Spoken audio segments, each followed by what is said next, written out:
Morning, everybody. Thank you. So yes, as Dirk said, the purpose of my presentation today is to look at the role of citizenship education in the Northern Ireland school curriculum. And this was a standalone module that was undertaken in 2018 with colleagues in the UNESCO Centre in the School of Education at Ulster. And so the findings relate to that particular survey, which was a split survey.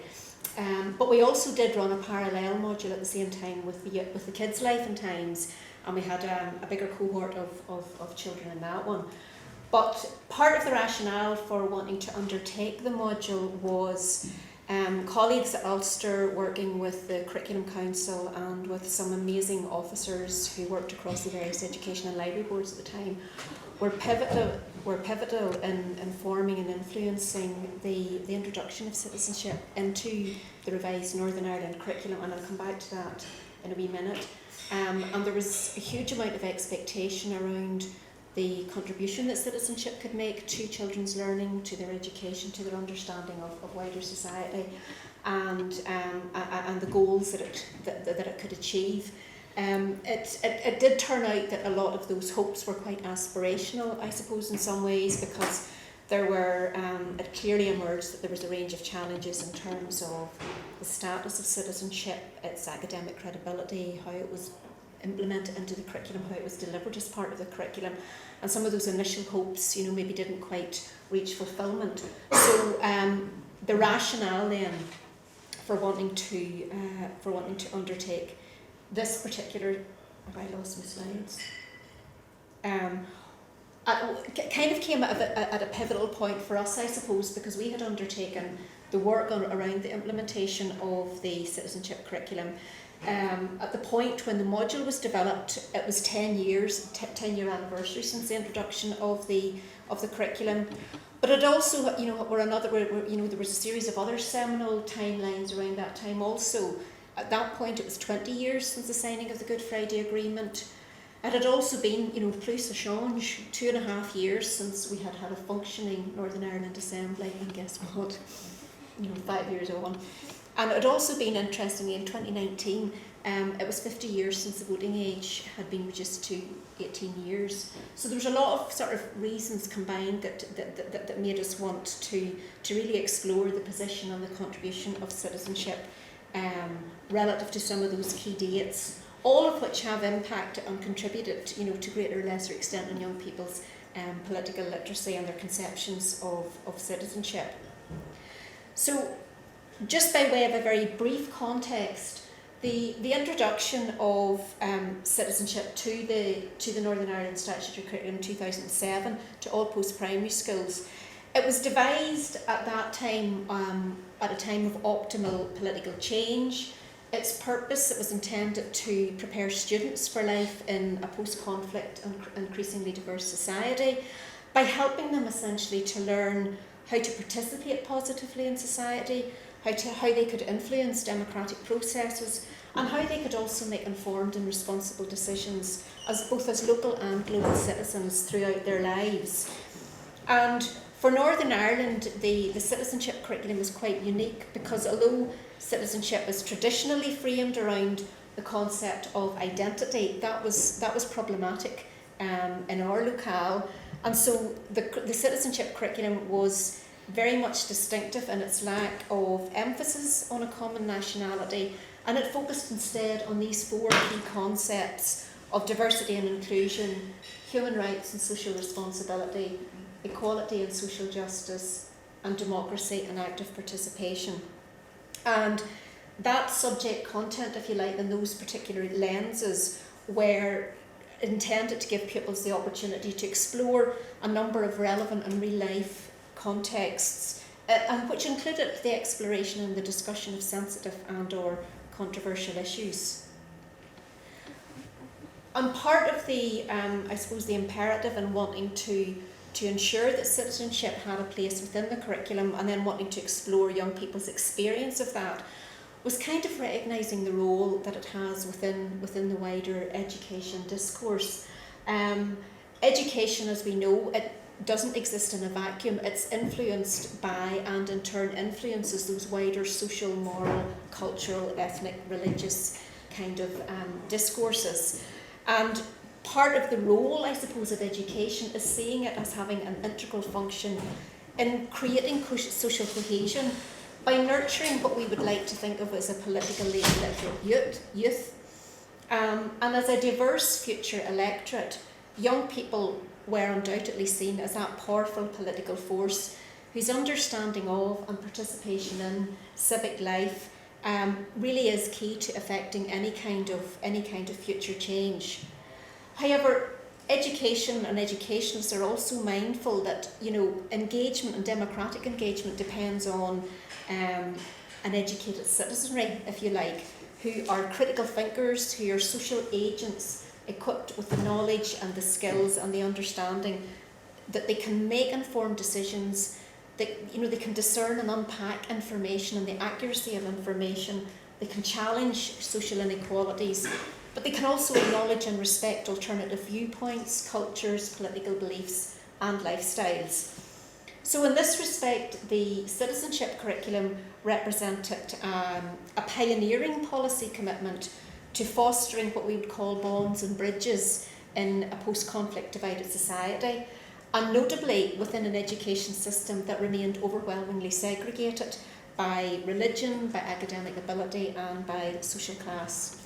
So the vision for citizenship then was the recognition that education could be a transformative and a cohesive tool for change within and beyond the school environment.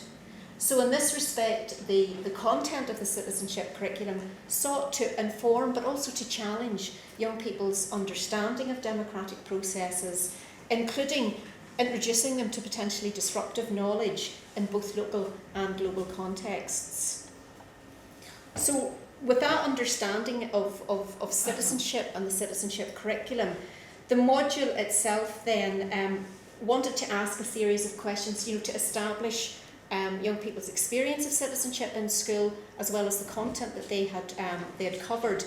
And given, if you think back to the dates that we looked at the start of the presentation, there were a few relevant, areas that we wanted to explore a bit further. So things like, their thoughts on the voting age, what their views was on Northern Ireland politics and politicians.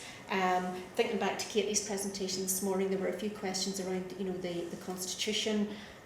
But also wanting to unpack a little bit more about their own social activism or political participation. And it seems quite prescient now. We did begin to ask them about their social media use. I would say there's a totally different set of responses to that question now, but it was quite new for us at the time.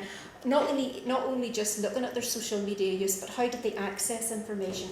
How did they check the veracity, or how much did they trust, different sources of information? So just by way of a very quick overview, you would get this from a lot of the surveys anyway. We had approximately, because it was a split module, we had about 660 pupils did this particular module. You can see the breakdown of the young people who completed the module. There were slightly more females than males, and slightly more pupils from a Catholic background than from a Protestant background, although there was a sizable proportion, which I think is becoming apparent throughout a lot of the data this morning, who describe themselves as of no religion. So the next few slides really just want to delve into some of the main headlines, if you like, around the questions on the citizenship module. So firstly, we asked young people where they learned or how did they learn about local and global citizenship issues. And as you can see, it was sort of reasonably predictive quite a lot through citizenship classes, other subject areas, and talking to friends. And other subject areas would probably traditionally be things like history. Although part of the rationale for the introduction of citizenship at that time was that it could be done as a cross-curricular subject across a range of subjects, but it did emerge that most of that was probably done through largely through history lessons, sometimes RE lessons. Drilling down a little bit further, and I've just taken snapshots of the response to this question, into the range of social, moral, political and personal topics that the pupils covered. The data told us a little bit about the range of topics that they covered in citizenship and that they found interesting, and also those that they covered but they'd actually like to learn a little bit more about. So as you can see from the pie charts, the topics that the pupils found most interesting in terms of their subject content were the Northern Ireland conflict, abortion, human rights and global poverty. And the ones that they would like to have learned a little bit more about, that they would like to explore further, related to modern day slavery, homelessness in Northern Ireland, Brexit, and something around voting and elections. We also asked them which subjects they covered but they didn't really like. Now there was a little bit of an overlap there. Interestingly, in response to that, they said they covered but didn't find interesting were around sexual orientation, abortion, voting and elections, and immigration. And as you can see, there's a little bit of an overlap there with some of the responses, but it does give you a kind of a broad sense of where their interests or where the things that mattered to them sat at that particular time. We also then asked young people for their views on voting. And one of the questions, again, thinking about that age, the voting age, and as you can see, the majority of young people agreed that the voting age should be lowered to 16. So when asked, again, with one of the open-ended questions, just asked to consider, what is the reason for your answer. It's always interesting to see what comes out of this. So there is a range of responses, and they touched those who were in favour of the voting age being lowered. Really did encapsulate, the strength that some young people felt around this. So as you can see, for example, there was one young person who said, I feel very strongly that I was denied a democratic and human right in not being able to vote in the Brexit vote. The outcome of that vote will affect me for a much longer time than many of the older people who voted, and felt very, very strongly about that. We also had, the far left, about politicians feeling no pressure to listen to the needs of young people as they aren't able to vote. Introducing policy which harms young people will not make a difference to their share of the vote, as young people aren't included in the election. So you see very, very strong insights and feelings in terms of the argument for it. There were also some young people who for those who said no, it shouldn't be lowered. I mean, you had one young person who just said 16 isn't mature enough, you're an idiot when you're 16. just said it like it was. Whereas somebody else had a broader or more nuanced take on it, just to say that the voting age should remain at 18, because most young people would be swayed very easily in school and by parents. They wouldn't vote by what the manifesto says, rather what their side says. When I am 18, I will be more ready than I am now. So an awful lot of very, very helpful, very important insights in the open-ended responses to the voting question. We also then wanted to unpack a little bit more detail about the nature and extent of young people's political activism. And that showed that the most common activities, if you want to call them passive, did sort of veer slightly to the more passive end of political activism. That the most common activities were around fundraising, signing a petition, and visiting a political website.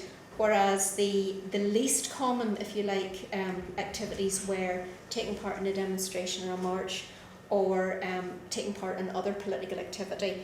And in response to what other political activity might mean, that was quite a diverse range of responses, such as participation in gay pride, the LGBT plus forum, following politicians on social media, or writing letters to social politicians. So there was quite a sort of, I suppose, a distinction maybe between active and more passive forms of political participation in that. We also then, within that political section of the questionnaire, we did ask young people if political parties and politicians represented their political opinions. And as you can see, there was a kind of a yes-no was reasonably balanced. But interesting, there was that bigger don't know. I just don't know if they reflected their position. I haven't really gone too much into drilling down into the statistics just because of time today. But those pupils who were from a Catholic background were most likely to agree with this question. But I think the biggest distinction is they don't know. And then we also followed that up then with the question on the impact of the Good Friday Agreement and if it had made Northern Ireland a better place to live. And there was broad consensus across all of the groups that it had. But although the overall question kind of revealed that generally positive response, young people's, again, their response to an open-ended question sort of showed a more nuanced continuum of perspectives. So on the one hand, you have some young people going, it hasn't really changed much, it was a shambles before and it's just a bit less so now. Whereas other people said it introduced power sharing and one community cannot make decisions without the consent of the other, so it has encouraged compromise. Other people recognising that it did end the conflict. This young person, I didn't come into I didn't come into contact with the same violence or fear that my parents did.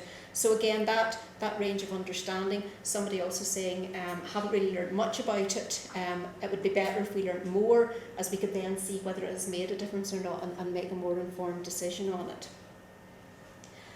And as a final question then, we did ask young people just their perspectives on devolution and the Constitution of Northern Ireland. As you can see, there was a strong overall agreement that Northern Ireland should be devolved across all of the groups. Although again, there was that sizable proportion of don't know, going back to Katie's point this morning. Taking that a stage further, we then said, well, what about the status? What about the current or the future status of Northern Ireland? And in terms of remaining in the UK, both pupils from Catholic and Protestant backgrounds, their responses were proportionately basically mirror images of the other, while those of no religion were clustered somewhere in the middle with a slight pro-union preference. The distinction, however, was much stronger in terms of should Northern Ireland be part of the Republic of Ireland. So although a majority of pupils from a Catholic background were in favour of this, there was a distinctive, clear disagreement or strong disagreement from pupils from a Protestant background. It was less than 1% of those pupils who agreed.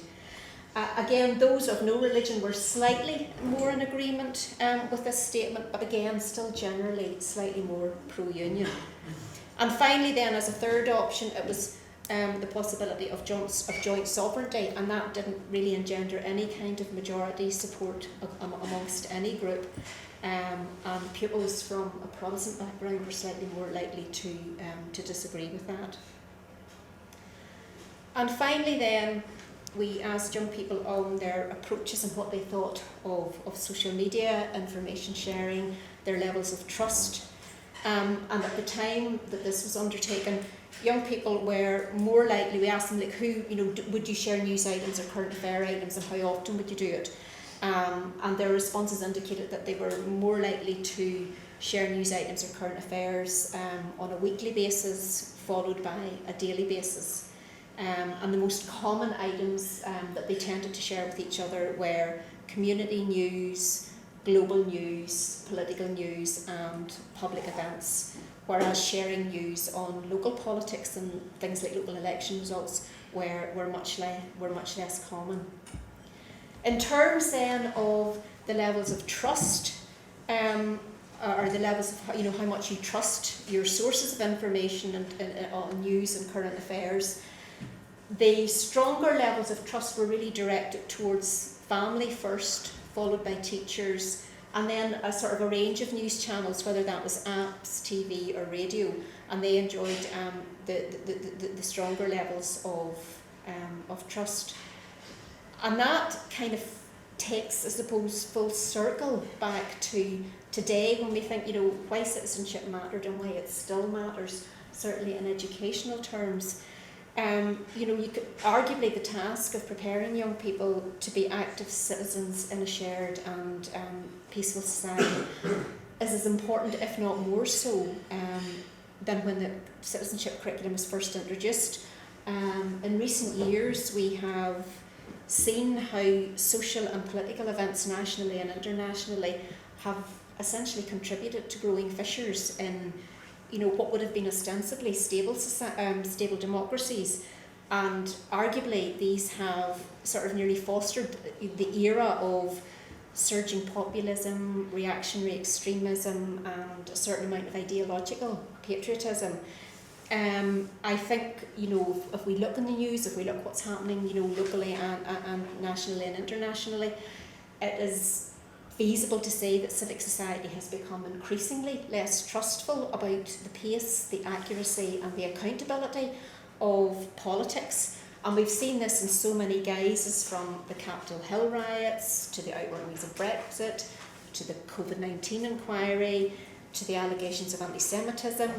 And you combine that then with the pervasiveness of social media, the normalisation of fake news, radical activism, call-out culture and silencing of what is considered to be opposing voices. And that has raised a lot of concerns on how young people both source, share, interpret and act upon the political information that they have.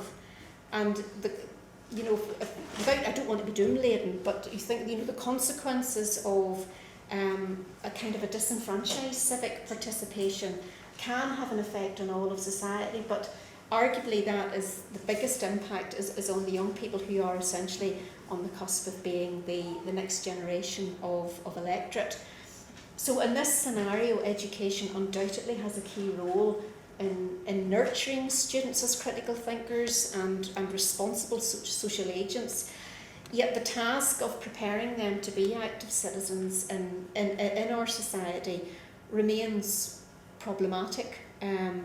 At a time of, you would argue, the utmost relevance, citizenship, as I said at the start, has a diminishing status within schools, and it has, in some ways, it makes it an even bigger challenge for pupils and teachers to be civically minded when democratic policies and society itself really isn't. So for us then, the data from this particular Young Life on Times module, which was 5 years ago, it provides an important baseline or important snapshot of topics that continue to have relevance, or that have actually assumed greater relevance in that, in the intervening years. And it would be really interesting to see what the responses would be today, just in that short window of 5 years, how much those responses have changed, or what issues actually have to be introduced to those, to that particular module at that time. I'm a Northampton woman. I spoke very quickly. I'm aware of that. I was aware that Dirk was watching me. But I hope that that gives enough of an overview of the citizenship module, and happy to fly the flag for education. Thank you. Okay. Thank you.